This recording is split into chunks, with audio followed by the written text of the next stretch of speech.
जय हिंद दोस्तों। आज देखेंगे हम सब, जैसा कि 10वीं क्लास में पढ़े हैं केवल कि दर्पण सूत्र, तो दर्पण सूत्र के बारे में जानते हैं हम सब कि 1/f = 1/v + 1/u। तो इसमें u v f क्या है, हम सब उसको जो है कि देखेंगे। आपको पता ही है 10वीं क्लास में कि u क्या है, दर्पण से बिंब के बीच की दूरी, v क्या है, दर्पण से प्रतिबिंब के बीच की दूरी, f क्या है, दर्पण की फोकस दूरी है। तो अब इसी को हम सब 12th क्लास में इसका जो है कि डेरिवेशन निकालेंगे, व्याख्या करेंगे। तो देखो, यह है आपका दर्पण सूत्र।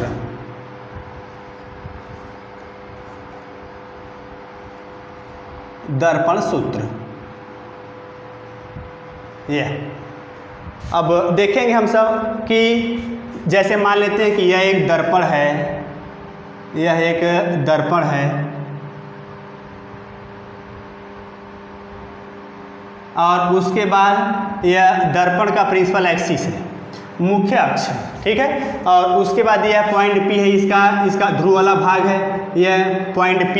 और उसके बाद दर्पण को मान लेंगे कि यह दर्पण M1 और M2 के रूप में है, M1 और M2 के रूप में दर्पण है, जैसा कि अवतल दर्पण से दिखाया गया है। इसी प्रकार हम सब उत्तल दर्पण से भी प्राप्त करते हैं। तो और उसके बाद इसके एक्सिस पर एक ऑब्जेक्ट है, मान लेते हैं कि वह ऑब्जेक्ट जो है वह क्या है, A और B के रूप में है, ऑब्जेक्ट A और B है, ठीक है। ऑब्जेक्ट से चलने वाली प्रकाश की किरणें जो होती हैं, जो मुख्य अक्ष के पैरेलल चले, अपने को पता है कि मुख्य अक्ष के समांतर चलने वाली किरणें जो है वह दर्पण से परावर्तन के पश्चात फोकस बिंदु से गुजरती है या फोकस बिंदु से जाती हुई प्रतीत होती है, ठीक है। अगर अवतल दर्पण है तो फोकस बिंदु से गुजरेंगी और अगर उत्तल दर्पण है तो फोकस बिंदु से जाती हुई प्रतीत होती है, ठीक है। तो यह अवतल है, तो यहाँ से ये है आपतित किरण है जो अक्ष के पैरेलल है। तो यहाँ से परावर्तन के पश्चात ही एक किरण ये है जो फोकस बिंदु F से जो है कि गुजर रही है, F से, ठीक। और उसके बाद एक किरण और चले जो वक्रता केंद्र से चलती है, तो वक्रता केंद्र से गुजरने वाली किरणें परावर्तन के पश्चात अपने ही पथ से वापस घूम जाती है। तो ये है वक्रता केंद्र से चलने वाली किरणें, यह अपने ही पथ से जो कि घूम जाती हैं, यह वक्रता केंद्र C है, ठीक। यह और उसके बाद प्रतिबिंब बनेगा कहाँ पर, अपने को पता है कि प्रतिबिंब बनता कब है, जब दो परावर्तित किरणें, परावर्तन के केस में दो परावर्तित किरणें एक दूसरे से जिस बिंदु पर मिलती हैं उसी पर उसका प्रतिबिंब बनता है। और अपवर्तन के केस में दो अपवर्तित किरणें एक दूसरे से जिस बिंदु पर मिलती हैं वहाँ पे उसका प्रतिबिंब बनता है। तो फिलहाल में हम सब परावर्तन के दौर में हैं, तो दोनों परावर्तित किरणें एक दूसरे से इसी बिंदु पर जो है कि मिलती हैं, इसका प्रतिबिंब जो है यहाँ पर बनेगा, यह प्रतिबिंब A1B1 के रूप में मान लेते हैं। यह बिंब A भी है, A B का प्रतिबिंब जो है वह A1B1 के रूप में है, ठीक है। अब हम सब ऐसे भी इसमें जो कि देखते हैं कि बिंब से दर्पण के बीच की दूरी क्या होती है, U। बिंब से दर्पण के बीच की दूरी क्या होगी, U। और उसके बाद प्रतिबिंब से दर्पण के बीच की दूरी क्या होगी, V। तो यह प्रतिबिंब से दर्पण के बीच की दूरी V है, यह V है। और उसके बाद फोकस बिंदु F, फोकस बिंदु F से ध्रुव के बीच की दूरी, फोकस बिंदु F और ध्रुव के बीच की दूरी फोकस दूरी F है। तो यहाँ से यह डिस्टेंस जो है यह फोकस दूरी F को दर्शाएगा, यह F है, ठीक है। और उसके बाद वक्रता केंद्र C, वक्रता केंद्र C से बिंदु P यानी ध्रुव के बीच की दूरी वक्रता त्रिज्या R, यहाँ से यह वक्रता त्रिज्या R है, यह R है, यह। जबकि हम सब इसमें देखेंगे दर्पण तो अवतल है ना, तो अवतल में F U V R चिन्ह परिपाटी के अनुसार सब का सब जो है कि बाईं तरफ होगा, तो ये सब के सब जो है कि माइनस में हो जाएंगे, यह माइनस होगा, यह माइनस होगा, ये माइनस है, यह माइनस है, सब के सब माइनस में होंगे, ठीक है। यह चीज़ है। अब हम सब ऐसे इसमें देख लेते हैं कि एक त्रिभुज जो है ABC, समकोण त्रिभुज जो है ABC और A1 B1 C जो है यह क्या है, समरूप दिखाई दे रहा है। त्रिभुज ABC और A1 B1 C जो वह क्या है, समरूप दिखाई दे रहा है। तो इसे हम सब ऐसे जो है देखेंगे कि समरूपता के नियम से, चूँकि त्रिभुज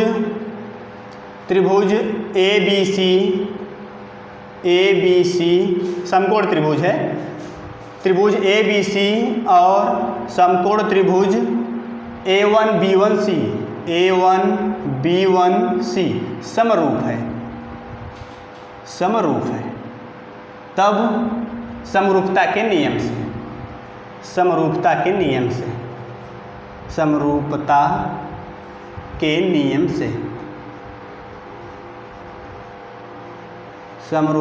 नियम से संगत भुजाओं का अनुपात अर्थात AB/A1B1 = AC/A1C। इसे लिखेंगे कि AB/A1B1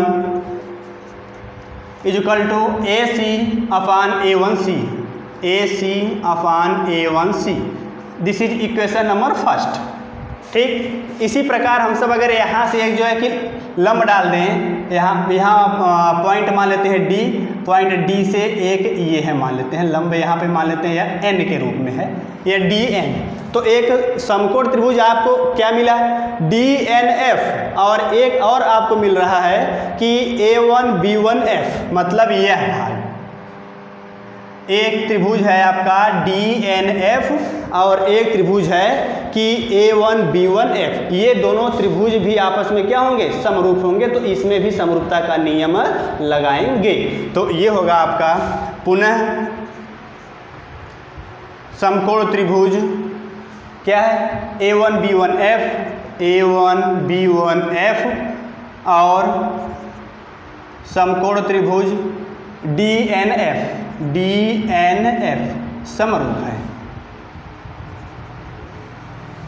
समरूप है।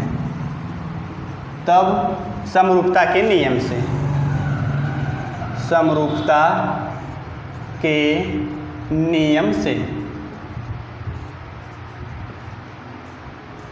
के नियम से क्या होगा, DN/A1B1, यह होगा DN/A1B1 = ये क्या होगा, FN/A1F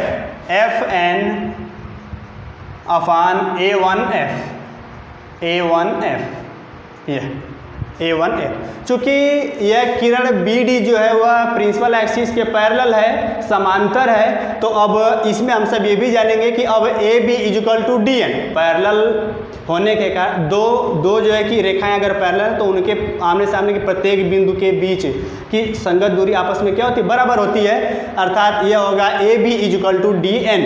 तो जहाँ DN है वहाँ पे हम सब AB जो है कि बोल सकते हैं। तो ये होगा आपका कि चूँकि DN = AB, तब इसे क्या लिखेंगे हम सब कि AB/A1B1 =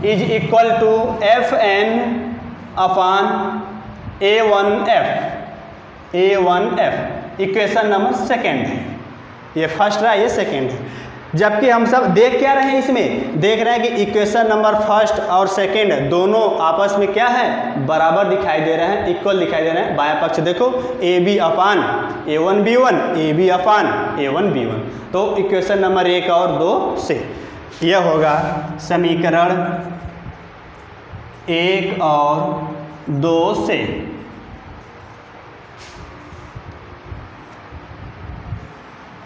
इसे क्या बोले हम सब, देखो यह होगा कि AC/A1C FN/A1F।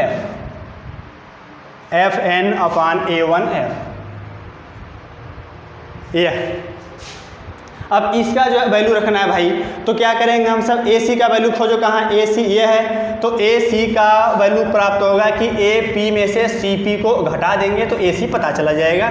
तो यह होगा आपका कि AC का मतलब AP - CP, AC को लिखेंगे कि AP - CP अपान A1C।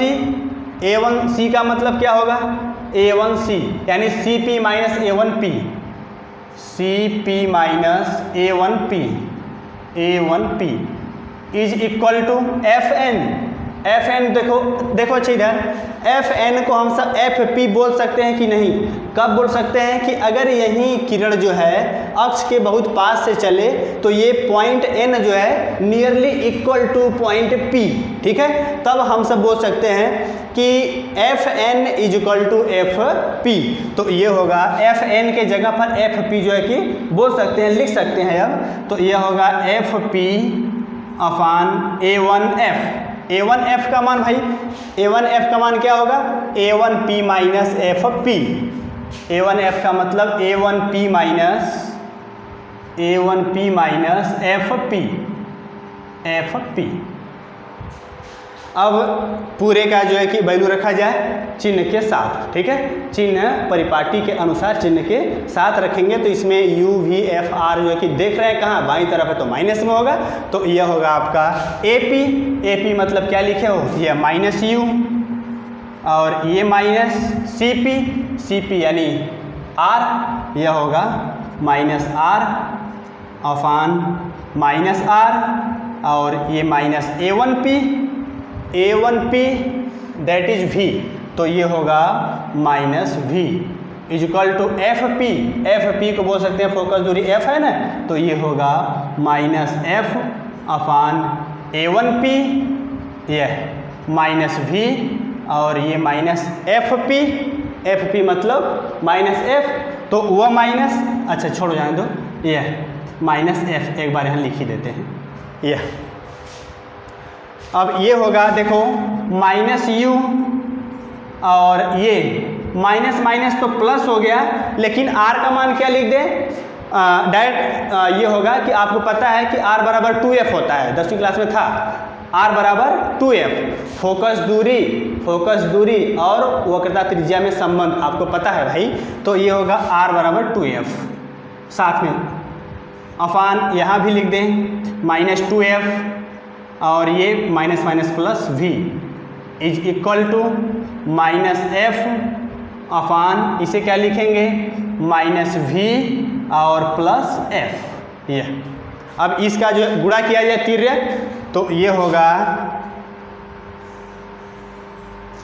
यह आपको मिलेगा कि minus U plus 2F into minus V plus F, यह, और उसके बाद इज इक्वल टू, इसे क्या लिख देंगे, माइनस 2F प्लस V और इंटू माइनस F, ठीक। अब देखो इधर इसका जो गुणा करें, इतना तो आपको पता ही है कि ये हो जाएगा UV और ये होगा माइनस UF और ये होगा माइनस 2FV और इसे लिखेंगे plus 2F square is equal to, इसे क्या लिख देंगे, 2F स्क्वायर और ये होगा माइनस FV। ये देखो 2F स्क्वायर दोनों तरफ है ना, कैंसिल कर दें, ये कैंसिल हो गया। ये आपको क्या मिला, UV और ये मिल गया कि माइनस UF और ये हुआ minus 2FV is equal to minus FV। ये आपको प्राप्त होगा UV पक्षांतर करने पर UV is equal to UF और प्लस 2FV और ये है माइनस FV। इसे क्या लिखेंगे, UV is equal to UF और ये क्या होगा, प्लस FV, दो है ना तो एक हो गया, यह FV, यह ठीक।